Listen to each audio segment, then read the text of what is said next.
Hi అండి, అందరూ బాగున్నారు కదా. Welcome to Yog stack. Thank you for supporting my videos.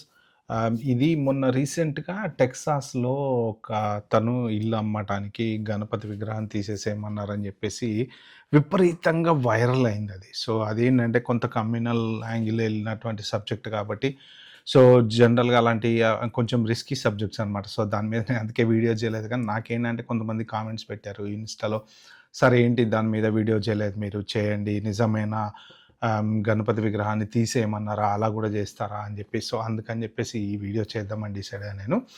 So ఏంటంటే అసలు ఏం జరిగింది అనేది నేను కూడా కొంత రీసెర్చ్ చేశాను. అంటే అన్ని ఒక న్యూస్ ఛానల్లో దాన్ని ఎలా ప్రమోట్ చేశారు, తర్వాత సోషల్ మీడియాలో ఎలా ప్రమోట్ చేశారు. సో వాటన్నిటి మీద కేవలం నా పర్సనల్ ఒపీనియన్ మాత్రమే షేర్ చేసుకుంటే తప్ప పర్టికులర్గా ఎవరిని ఉద్దేశించి నేనైతే మాట్లాడట్లేదు. జస్ట్ జనరల్గా అసలు ఏం జరుగుతుంది, ఎందుకు ఇలాంటి డిస్కషన్ వచ్చింది అనేది షేర్ చేస్తాను అనమాట. సో మీరైతే లాస్ట్ వరకు చూడండి, వీలైతే ఒక నలుగురు షేర్ చేయండి. Thank you. ఇంకా మన టాపిక్లోకి వెళ్తే, ఫస్ట్ ఆఫ్ ఆల్ ఏంటంటే అతని స్టోరీలో ఏంటంటే అతనికి కొంచెం హెల్త్ ప్రాబ్లమ్స్ ఉన్నాయి, జాబ్ పోయింది. సో అందుకని చెప్పి ఇల్లు అమ్మేస్తున్నాడు, కానీ ఇల్లు ఎవరు కొనట్లేదు. అందుకని చెప్పి ఎస్టేట్ ఏజెంట్లు కూడా వచ్చి ఈ గణపతి విగ్రహం ఉంది కదా తీసేస్తే సేల్స్ వచ్చేటువంటి ఛాన్స్ ఉంది అని అన్నారనేసి ఒక వర్షన్ స్టోరీ రన్ అవుతుంది. ఓకే, దాంతోపాటు ప్యారలల్గా ఏంటంటే ఎప్పుడైతే ఈ రీసెంట్గా లాస్ట్ 6 months నుంచి ఒక 1 year నుంచి విపరీతమైన ఈ సోషల్ మీడియాలో ఏవేవైతే డ్యాన్సులు వేయటాలు, ఇప్పుడు ఈ నిమజ్జనాలు చేయటాలు, ఈ గణపతి దాని మీద ఒక హైలైట్ అయిపోయిందనమాట. అంటే మన వినాయక చవితి పండుగ వచ్చిన తర్వాత రోడ్ల మీద డ్యాన్సులు వేయటము. సో ఇవన్నీ చేసేటప్పటికి చాలామంది వీడియోలు తీసి పెట్టారు కదా. అప్పుడు రీసెంట్గా టెక్సాస్లో వాటిలలో, నేను ఇండియాలో ఉంటున్నానా, నా పిల్లలు ఇండియాలో పెరుగుతున్నారా, సో నాకు భయం వేస్తుంది, అసలు రోజు రోజుకి మన కల్చర్ ఎట్టుపోతుంది, అమెరికన్ కల్చర్ అంతా పాడైపోతుంది అని చెప్పేసి. దాని తర్వాత రీసెంట్గా ఈ యూట్యూబర్లు ఎప్పుడైతే ఇక ఇది ఎక్స్పోజ్ చేయడం మొదలుపెట్టారో అప్పటి నుంచి ఏంటంటే కాస్త మన మీద, ఇండియన్స్ మీద హేట్ అనేది పెరిగిందనమాట. ఒకసారి హేట్ అనేది పెరిగినప్పుడు ఏమవుతుందంటే ప్రతి విషయం కూడా హైలైట్ అవుతుంది, ప్రతి విషయం కూడా పెద్దదవుతుంది. సో అక్కడ ఏం లేకపోయినా కానీ దాన్ని ఏదో ఒకటి చేసేసి ఒక న్యూస్ క్రియేట్ చేసి ఒక హడావిడి చేస్తారనమాట. సో అలాంటిదే ఇది కూడా, సింపుల్గా చెప్పాలంటే ఏంటంటే యాక్చువల్గా ఇప్పుడు మన మీద హేట్రైడ్ నడుస్తుంది కాబట్టి ఆ దేవుళ్ళ చూపించి రీసెంట్గా ఆంజనేయ స్వామి పెద్ద విగ్రహం చూపించేసి దాని గురించి కూడా కామెంట్ చేసేసి, సో ఇలా అంతా కమ్యూనల్ యాంగిల్లోకి వెళ్ళిపోయి రకరకాలుగా మాట్లాడారనమాట. సో ఒక హేట్రెడ్ పెరిగినప్పుడు జరిగే సిచ్యువేషన్స్ అనమాట ఇవి. సో ఇక నెక్స్ట్ ఇంకొక టాపిక్ ఏంటి అంటే, ఈ ఇల్లు ఆయన అమ్మటానికి గణపతి విగ్రహం తీయమన్నారు, తీస్తేనే నీ ఇల్లు సేల్ అయిద్ది అన్నారు. అంటే ఫస్ట్ ఆఫ్ ఆల్ ఏంటంటే ఇల్లు అమ్మకానికి పెట్టినప్పుడు అమ్ముడు పోలేదు. ఎందుకు అమ్ముడు పోలేదు అంటే రియల్ ఎస్టేట్ పడిపోయింది, ఇప్పుడు కొనేవాళ్ళు లేరు. చాలామంది కూడా ఒక 100,000 లాస్కి, 200,000 లాస్కి కూడా ఇల్లు అమ్ముకుంటున్నారు. ఎందుకు అంటే ఒక్కసారి సిచ్యువేషన్ ఎలా వచ్చిందంటే అమ్ముకునేవాడు తప్ప కొనేవాడు లేడు. ఎవడు కొంటాడు? జాబులు గ్యారంటీ లేదు, చాలామందికి లే ఆఫ్లు అవుతున్నాయి, జాబులు రావట్లేదు, జాబులు పోతున్నాయి. పోనీ అదే మన దేశమా అంటే కాదు, వీసా మీద ఉన్నాము, వీసా ప్రాబ్లమ్స్ ఉన్నాయి. పోనీ అట్లీస్ట్ వీసా ప్రాబ్లం ఇప్పుడు ఇండియాలో అనుకోండి, ఒకవేళ రేట్లు పెరిగినా తరిగినా ఇవాళ కాకపోతే రేపు మనం వాడుకుంటాం, అద్దెకించుకుంటాం అన్న ఉద్దేశంతో కొనుక్కుంటాం. ఇది అట్లా కాదు. వీసా రేపొద్దున H1B టైట్ అయిందో, తీసేశారో అంటే మళ్ళీ మనం తను పెట్టుకుని పోవాలి. సో ఇలాంటి సిచ్యువేషన్స్లో ఇల్లు ఎవరు కొంటున్నారు అంటే కొనేవాళ్ళు చాలా తక్కువ. గ్రీన్ కార్డ్ హోల్డర్సు, బాగా జాబులు ఉన్న వాళ్ళు, బాగా డబ్బులు ఉన్న వాళ్ళు కొంటూనే ఉన్నారు. వాళ్ళకైతే ఎటువంటి ప్రాబ్లం లేదు. ప్రాబ్లం ఎక్కడ వస్తుంది అంటే రేపు పొద్దున వాళ్ళు కూడా జాబ్ లేకపోతే పరిస్థితి ఏంటి? ఎవడైనా కానీ జాబ్ ఉన్నప్పుడు బాగానే ఉంటుందండి, జాబ్ లేనప్పుడే కదా ఇట్లాంటి ప్రాబ్లమ్స్ అన్నీ కనపడేవి మనకి. మెయిన్ అదే హెడ్ఏక్ అనమాట. అందుకని ఏంటంటే హౌసింగ్ మార్కెట్ మీద ఎవ్వరు కూడా ఇంట్రెస్ట్ చూపించట్లేదు. దాంతో ఏమైందంటే ఇల్లు సేల్ అవ్వట్లేదు. ఎస్పెషల్లీ ఇంకొక హెడ్ఏక్ ఎక్కడ వచ్చింది అంటే టెక్సాస్ అనేటప్పటికీ ఆల్మోస్ట్ అదొక కూకట్పల్లి, చందానగరం, బాలానగరం లాగా మొత్తం ఇండియన్సే అనేటువంటి ఇది బాగా స్ప్రెడ్ అయిపోయింది ఇప్పుడు విపరీతంగా. జనరల్గా ఏంటంటే కొన్ని ఏరియాలు ఎలా ఉంటాయి అంటే మిక్స్డ్ ఉంటాయి. కొంతమంది తెల్లోళ్ళు, ఇండియన్స్, వేరే దేశం వాళ్ళు అలా ఉంటాయి. అలాగా ఇప్పుడు కాలిఫోర్నియా తీసుకోండి, అక్కడ అంతా మిక్స్డ్ ఉంటారు. లాస్ ఏంజలస్ అంతే. అట్లా కొన్ని ఏరియాలు ఉంటాయి. టెక్సాస్, డల్లాస్కి వచ్చేటప్పటికి ఏంటంటే దాన్ని డల్లాస్పురం అని పిలవడము, తర్వాత ఇక మన టెంపుల్స్ అవి ఉండడం, దాంతో ఏంటంటే మొత్తం ఆల్మోస్ట్ ఆల్ ఇండియన్సే ఉన్నారు కాబట్టి కొంటే ఎవడు కొనాలి? మళ్ళీ మన వాళ్ళే కొనాలన్నమాట. సో అది మెయిన్ ప్రాబ్లం అనమాట. ఇప్పుడు ఫర్ ఎగ్జాంపుల్ హైదరాబాద్లో ఇల్లు కొనాలంటే హైదరాబాద్లో ఐటీ జాబ్ ఉన్నాడు కొనుక్కుంటాడు, కానీ ఎక్కడో ఎవరో ఏ రాజమండ్రిలోనే ఉండే వాళ్ళు వచ్చి హైదరాబాద్లో ఎందుకు కొనుక్కుంటారు? వాళ్ళకి ఏం అవసరం? వాళ్ళకి అవసరం లేదు కదా. సో అన్లెస్ అంటిల్ వాళ్ళు షిఫ్ట్ అయితేనో, ట్రాన్స్ఫర్ అయితేనో. కానీ ఇప్పుడు ఇక్కడ అంతా ఇండియన్స్ ఉన్నారు. ఇండియన్స్ ఉన్నప్పుడు వేరే తెల్లోళ్ళు ఎవరొచ్చి కొనుక్కుంటారు? వీళ్ళ మధ్యలోకి ఎవరొస్తారు? ఆల్రెడీ కల్చర్ ఇలా ఉంది అని చెప్పి ఈ మధ్యన గూడా ఎవరో ఒక ఎక్స్‌పోస్ట్‌లో పొద్దున్నే వీళ్ళ ఇంట్లో గోల పక్కన మా ఇంట్లో ఇండియన్స్ ఉంటారు. పొద్దున్నే ఫుల్లు డిస్టర్బెన్స్ అరుస్తుంటారు, గోల గోల చేస్తుంటారు, ముగ్గులేస్తుంటారు, హడావిడి చేస్తుంటారు అని చెప్పేసి అదొక పెద్ద ఆయన ఎక్స్‌పోస్ట్‌లో మెన్షన్ చేశారు. ఇలా విపరీతంగా ఎవరు ఎక్కడ ఏది దొరికితే అది పెట్టుకుంటూ పోతున్నారు. సో, ఇలాంటి టైంలో టెక్సాస్‌లోకి బయట వాళ్ళొచ్చి ఎవరు కొనరు. కొంటే మనోళ్ళే కొనాలి. మనోళ్ళున్నారు కాబట్టి మన హెచ్1 వోళ్ళే కొనాలి.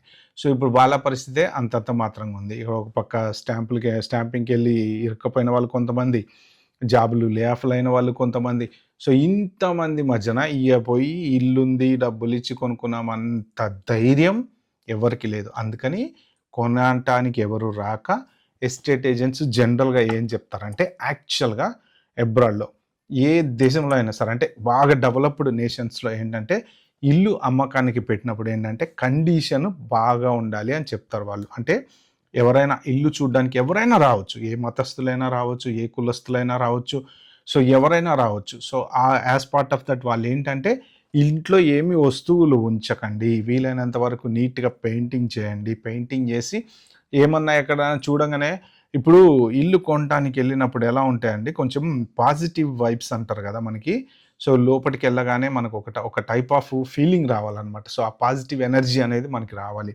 వచ్చినప్పుడు ఏంటంటే మనకి ఆ ఇల్లు బావుంది. అంటే మనకి మామూలుగా మళ్ళీ ఈ వాస్తు లెక్కలుంటాయి. ఈస్ట్ అని, వెస్ట్ అని, ఇంకోటని ఈ వాస్తు లెక్కలు చాలా ఉంటాయి.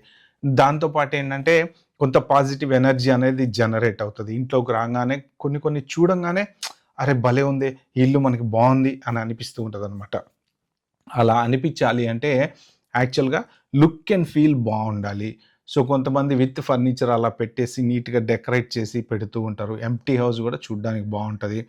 సో, అలాగా ఇప్పుడు ఎవరైనా ఉండి అమ్ముకుంటున్నారనుకోండి, వాళ్ళు ఎస్టేట్ ఏజెంట్లు ఏం జెప్తారంటే, మీరు ఇది ఇక్కడ పెట్టకండి, ఫోటోలుంటే తీసేయండి, ఇవుంటే ఎందుకంటే చూడ్డానికొచ్చే వాళ్ళు ఒక ఫీలింగ్‌తో వస్తారు. రిగార్డ్‌లెస్ ఆఫ్ వాళ్ళు ఇండియనా, ఇంకొకటా అది పక్కన పెట్టేస్తే ఎవరైనా రావచ్చు. వాళ్ళు వచ్చి చూసుకునేటప్పుడు ఎట్లా ఉంటదంటే వాళ్ళకి చూడంగానే నచ్చాలనమాట. ఎస్టేట్ ఏజెంట్‌లకి ఏంటి అంటే ఒక ఇల్లు అమ్మితే వాళ్ళకొచ్చే కమిషన్ వాళ్ళకొస్తది. సో, అది వాళ్ళ బిజినెస్. దానికని కొన్ని సెట్ ఆఫ్ స్టాండర్డ్స్ ఉంటాయి. అంటే మీరు ఒక ప్రాపర్టీ అమ్మాలి అంటే డిస్‌ప్లే కండిషన్ ఇలా ఉండాలి. ఇప్పుడు కార్ అమ్మినా అంతే గదండీ. మనం కార్ ఎవరికైనా అమ్మేటప్పుడు ఎవరైనా చూడ్డానికి వస్తున్నారంటే ఏం జేస్తాం?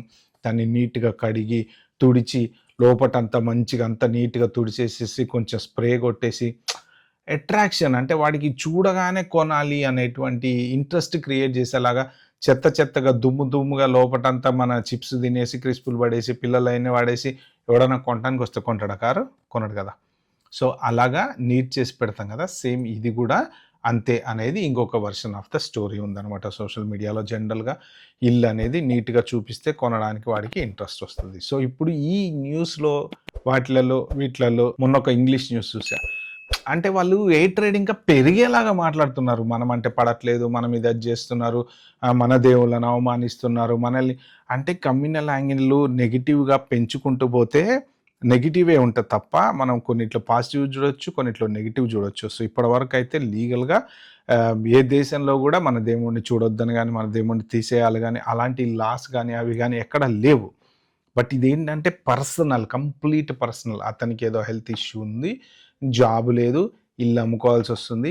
ఇల్లు అమ్ముడు పోవట్లేదు. పెట్టంగానే మార్కెట్‌లో తెల్లారే ఇల్లు అమ్ముడు పోయిందనుకోండి అతనికి, అసలు ఈ స్టోరీ అనేది అసలు ఉండేది గాదు. ఎక్కడ నెట్‌లో అసలు ఈ స్టోరీ ఉండేది గాదు. ఆయన గురించి వచ్చేది గాదు. సో, అమ్ముడు పోకపోవటం వలన చాలా రోజుల తర్వాత ఎందుకు అమ్ముడు పోవట్లేదు అనేటువంటి టాపిక్‌లోంచి బయటకొచ్చిందే ఈ డిస్కషన్.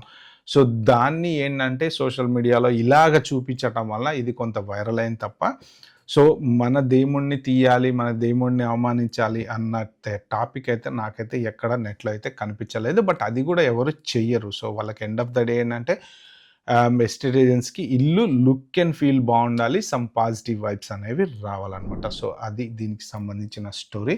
సో, మోస్ట్ ప్రాబబుల్లీ ఎవరైనా ఏ న్యూస్ అయినా సరే పాజిటివ్‌గా మాట్లాడుకుంటమే బెటరు. ఇలా నెగెటివ్‌గా ప్రొజెక్ట్ చేసుకుంటా పోతే ఏంటంటే అది ఇంకా నెగెటివ్ అయితది. అందరూ దాన్ని ఇప్పుడు ఎవరైనా ఇలా చూపిచ్చారనుకోండి పెద్ద పెద్ద న్యూస్ ఛానెల్స్ వాళ్ళు, దాన్ని ఇంకా నిజమే అని గూడా అందరూ నమ్మేస్తారు. ఇంకా కొంచెం దాన్ని ముందుకు తీసుకెళ్తారు. మనం అలా ఉండకూడదు. మనం ఇట్లాంటి టైంలో ఏంటంటే సపోర్టివ్‌గా ఉండాలి. సో ఒకళ్ళకొకళ్ళు హెల్పింగ్‌గా ఉండాలి తప్ప నెగెటివ్ అనేది క్రియేట్ చేసుకోకూడదు అనేది నా ఉద్దేశం. మీరేమనుకుంటున్నారో కింద కామెంట్‌లో అయితే మెన్షన్ చేయండి. Bye bye. Have a good day.